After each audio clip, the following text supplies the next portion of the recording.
जय माँ गंगे। हिंदू धर्म में गंगा नदी को बेहद पवित्र, पूजनीय और मोक्षदायिनी माना गया है।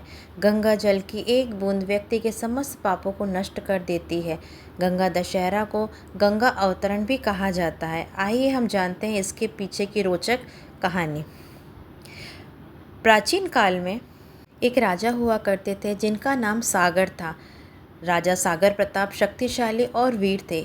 एक बार उन्होंने अश्वमेध यज्ञ करने का आयोजन किया। उसी समय देवताओं के राजा इंद्र वहां आए और अश्वमेध यज्ञ का घोड़ा चुरा कर ले गए और वहां से ले जाकर के घोड़े को कपिल मुनि के आश्रम में बांध दिया।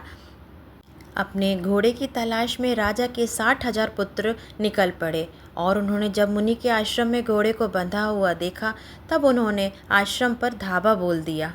तपस्या में लीन मुनि की जब आंखें खुली तो उनकी आंखों से ज्वाला निकली और वह ज्वाला राजा के 60,000 पुत्रों को पल भर में राख बना दी।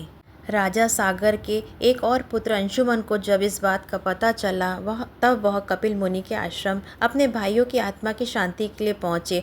तब कपिल मुनि ने उन्हें बताया कि अगर पवित्र गंगा जल भस्म हुए पुत्रों पर पड़ेगा तो उनकी आत्मा को शांति मिलेगा। अंशुमन ने उन आत्माओं की शांति का बहुत प्रयास किया लेकिन वह सफल नहीं हुए। बाद में उनके पोते भागीरथ ने अपने पूर्वजों की आत्मा की शांति का बीड़ा उठाया और वो तपस्या में लीन हो गए और उन्होंने माँ गंगा को प्रसन्न भी कर लिया। पर गंगा माँ ने कहा कि पृथ्वी मेरा तेज बहाव सहन नहीं कर सकती। यह सुनकर भागीरथ भगवान भोलेनाथ की तपस्या में लीन हो गए। भागीरथ की कठोर तपस्या से महादेव प्रसन्न हुए और उन्होंने माँ गंगा को अपनी जटाओं में प्रवेश करवाया और भगवान भोले शंकर ने गंगा को अपनी जटाओं से होकर धरती पर जाने की आज्ञा दी। भागीरथ आगे आगे चलते रहे और माँ गंगा उनके पीछे पीछे चलती रहीं।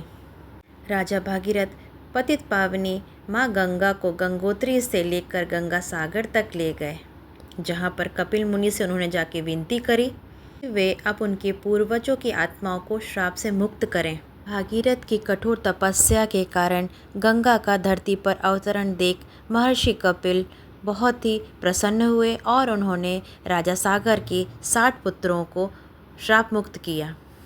तब से इसी दिन अर्थात गंगा दशहरा को बहुत ही पवित्र माना जाता है। जो व्यक्ति गंगा दशहरा के दिन गंगा जी में डुबकी लगाता है, गंगा स्नान करता है, जल का दान करता है या जल का संरक्षण करता है, उसके जीवन के 10 तरह के पाप नष्ट हो जाते हैं।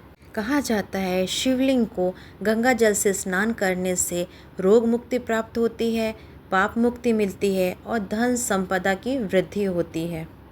गंगा दशहरा के दिन घर में गंगा जल का छिड़काव मात्र करने से अनेक पुण्य की प्राप्ति होती है। ज्येष्ठ माह के दशमी तिथि को गंगा दशहरा मनाया जाता है। जय माँ गंगे। इसी तरह की रोचक और रहस्यमय कहानी के लिए आप मेरे चैनल को लाइक करें, सब्सक्राइब करें। जय माँ गंगे।